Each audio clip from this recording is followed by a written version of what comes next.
ذرا غور فرمائیے، ذرا اس ہستی کو اور اس شخصیت کو ذرا اپنے ذہن میں لائیے کہ رسول پاک صلی اللہ علیہ وسلم نے نبوت کا اعلان کیا اور تقریباً 6 سال جو ہیں وہ گزرے ہیں اور آپ کی عمر جو ہے وہ صرف 27 سال ہے، یعنی کہ بالکل جسے کہنا چاہیے کہ جوانی کے اندر یہ فیصلہ آپ کا ہے۔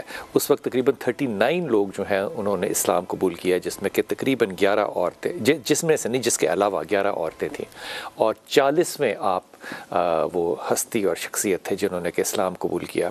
اور یہ دیکھیے اللہ تعالیٰ نے خوشیاں بھی کیسی اوپر تلے دیں کہ حضرت حمزہ رضی اللہ جو آپ کے چچا ہیں انہوں نے اسلام قبول کیا، اور اس کے 3 دن کے بعد اس شخصیت اور اس ہستی نے اسلام قبول کیا۔ اور یہ وہ ہستی اور وہ شخصیت جس کے لیے اللہ کے رسول صلی اللہ علیہ وسلم نے دعا کی کہ اللہ تو مجھے 2 عمروں میں سے ایک عمر دے تو میں ہمیشہ یہ سوچتا تھا بحیثیت طالب علم کہ خدا تعالیٰ دونوں عمر جو ہے وہ قبیلے کے لحاظ سے بھی اور علم و دانش کے لحاظ سے بھی دونوں بڑے تگڑے تھے۔ اللہ نے کس بنیاد پہ چوز کیا ہوگا؟ یہ میرا اپنا گمان ہے اور میری محبت کا گمان ہے، علمی گمان نہیں ہے۔ دیکھیے ایک طرف تو یہ کہ آپ کا انصاف اس شخصیت کا کس طرح سے ہے کہ آپ کی چچا زاد جو ہیں وہ حضرت عاتقہ ہیں، وہ بحرین سے جب آتا ہے خوشبو کا سامان تو آپ نے اپنی مسز کو منع کیا، آپ نے کہا کہ آپ تول کے نہیں دیں گی لوگوں کو، تو پوچھا کہ میں کیوں نہیں تول سکتی؟ اگر کسی غلام نے تولنا تو میں تول دیتی ہوں۔ انہوں نے کہا تمہارے ہاتھ کو جو لگے گا وہ ایکسیس مل جائے گا۔ اب یہ بات ہم کہہ کے نا گزر جاتے، مجھے لگتا ہے بڑی ناانصافی ہے۔ یہ جو انصاف پسندی کی الیٹنس ہے نا، نستعلیق کام ہے یہ کہ آپ اتنا زیادہ اس بارے میں احتیاط کرنے والے شخص ہوں۔ اور پھر دوسری طرف غور کیجئے کہ آپ کے بہنوئی جو ہیں وہ حضرت سعید بن عمر یا عمر، حضرت سعید بن زید۔ اب حضرت سعید بن زید کے جو والد ہیں ان کا نام تھا زید بن عمر بن نوفل، یہی تھے۔ تو ان کے بارے میں رسول پاک صلی اللہ علیہ وسلم نے کیا فرمایا؟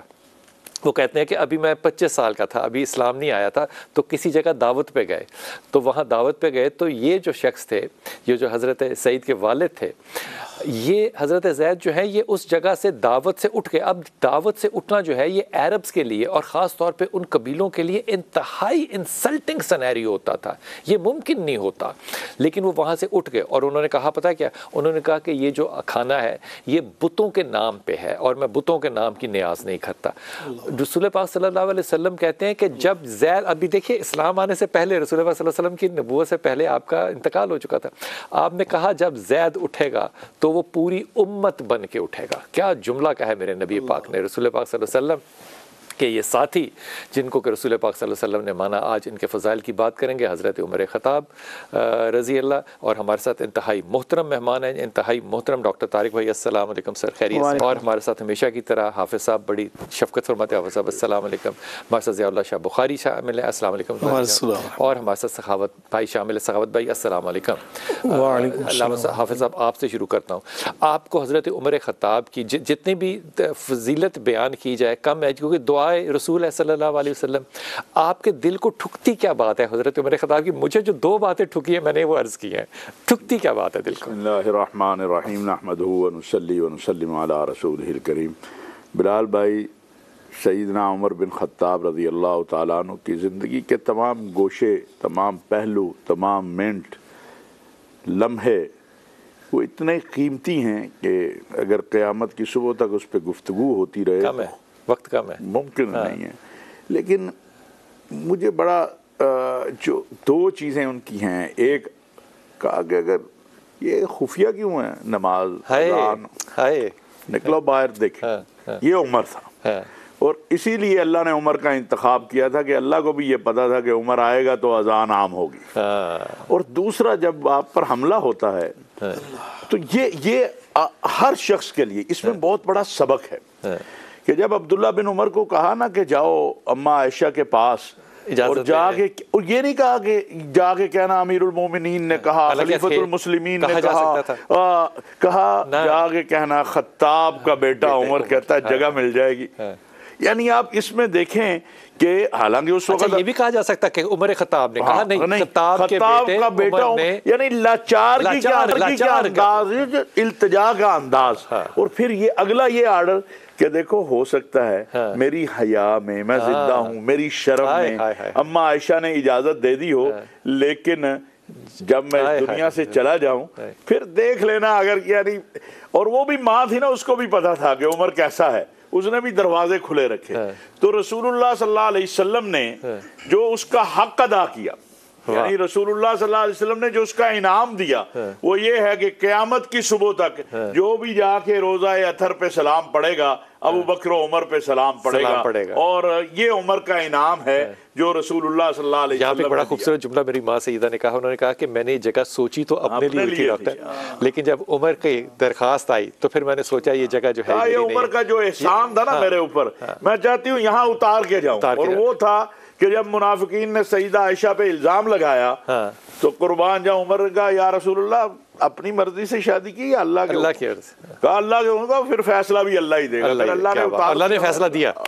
حضور دل کو کیا ٹھکتی ہے حضرت عمر خطاب کی سیرت؟ جس طرح قبلہ حافظ صاحب نے فرمایا کہ یہ ایسا خوبصورت عنوان ہے کہ اس کے اوپر نہ صرف یہ کہ امت مسلمہ بلکہ دنیا کے سارے غیر متعصب ذہن، سارے دانشور مل کر بھی اس شخصیت سے نور کشید کرتے رہیں تو شاید صبح تک جو ہے وہ لوگوں کے پیمانے جو ہیں وہ سیراب ہو جائیں، لیکن وہاں سے نور جو ہے وہ چھٹتا رہے گا اور لوگوں تک ہدایت اور رہنمائی پہنچتی رہے گی.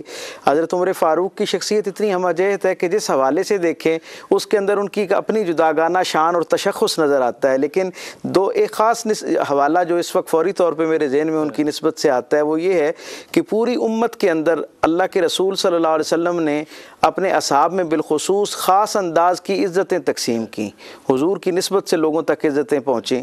حضرت علی کرم اللہ وجہ الکریم کے بعد دوسری شخصیت پوری امت کے اندر مجھے نظر آتی ہے جناب عمر فاروق کی، جن کا لقب بھی سرکار دو عالم صلی اللہ علیہ وسلم نے عطا فرمایا اور جن کی کنیت بھی سرکار دو عالم صلی اللہ علیہ وسلم سے منسوب ہے. یعنی رسول اللہ صلی اللہ علیہ وسلم نے ہی انہیں اس کنیت سے پہلی مرتبہ پکارا اور رسول اللہ صلی اللہ علیہ وسلم نے ہی فاروق کے لقب سے ان کو پکارا. تو یہ بھی ایک آپ کا انفرادی تشخص ہے. پھر ایک اس میں اور حوالہ اور شامل کر لیں کہ رسول اللہ صلی اللہ علیہ وسلم پر ایمان لانے والے جو بالکل ابتدائی عرصے کے جو لوگ ہیں، جن میں ابھی آپ نے خود فرمایا کہ 40ویں شخصیت آپ بنتے ہیں، اور ایک روایت کے مطابق 39ویں شخصیت ہیں جنہیں یہ نعمت میسر آئی، دین رحمت نے اپنی آغوش میں جنہیں پناہ دی. ان 40 لوگوں میں آپ وہ نویں آدمی ہیں، نویں شخصیت ہیں جنہیں لکھنا پڑھنا آتا ہے، اور رسول اللہ صلی اللہ علیہ وسلم نے پہلی مرتبہ دین کے حوالے سے کوئی چیز جسے ضبط تحریر میں لانے کے لیے فرمایا، اس کے لیے بھی حضرت عمر فاروق کا انتخاب. کیا بات ہے حضور، اقدس دل کی بات. بلا شبہ ان کی ویسے تو ہر ان کی جہد جو ہے پہلو ہے پرکشش اور انتہائی خوشبودار ہے، لیکن نبی کریم علیہ الصلوۃ والسلام کے ساتھ جو ان کی بے پناہ محبت تھی وہ میں سمجھتا ہوں بہت ہی پرکشش ہے. النبی اولیٰ بالمؤمنین من انفسہم، نبی پاک صلی اللہ علیہ وسلم کی ذات مبارکہ کو اپنی ذات سے زیادہ مقدم. غزوہ بدر میں اپنے حقیقی ماموں کو نبی پاک صلی اللہ علیہ وسلم کی محبت میں گردن تن سے جدا کی.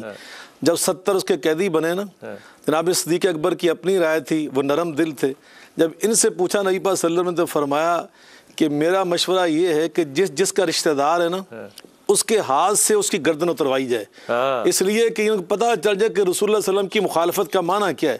اللہ نے قرآن آسمان سے نازل کیا عمر فاروق کی رائے کے مطابق، الا نازل فی القرآن علی نحو ما قال عمر. دوسری بات ان کی، علامہ زمخشری رحمۃ اللہ کی کتاب الموافقہ بین اہل البیت والصحابہ صفحہ 32 پہ فرماتے ہیں حضرت عمر فاروق نے جب بیت المال قائم کیا نا، تو دیوان قائم کیا، تو بدری صحابہ کے وظائف 5,000 ہزار دینار وہ سالانہ درہم وہ سالانہ مقرر کیے. جو غیر بدری صحابہ تھے، چھوٹے تھے، متاخر تھے، ان کی 2500 وظیفے مقرر کیے. عبداللہ بن عمر جو کہ اپنے صاحبزادے، اس کا 2500 تھا. حسنین کریمین کا 5,000 ہزار مقرر کیا. تو وہ شکایت لے کر آگے کہ ابا جان وہ بھی میرے برابر کے ہیں، غیر بدری ہیں. تو وہاں جو انہوں نے جملہ کہا نا، یہ دوسری بات ان کی جس نے مجھے بڑا متاثر کیا. فرمان لگے ان تحذر لی ابا مثل ابیہما و امن مثل امہما و جدم مثل جدہما. اور بیٹے عبداللہ پھر ایسا کر کہ ان کے بابا جیسا بابا جو نبی پاک کا کزن ہو وہ مجھے لا کے بابا دے دے، اور ان کی ماں فاطمہ جیسی ماں لے آ، اور ان کے نانا جیسا محمد مصطفیٰ جیسا نانا لے آ، تو پھر آ کے ان کا مقابلہ کر. جب تیرا ان کے ساتھ مقابلہ ہی نہیں ہے تو کس طرح مقابلہ کر رہا ہے؟ تو یہ انہوں نے اہل بیت اطہار سے جو محبت کا ہمیں سبق دیا ہے، میں سمجھتا ہوں کہ وہ ہمارے لیے ایک مشعل راہ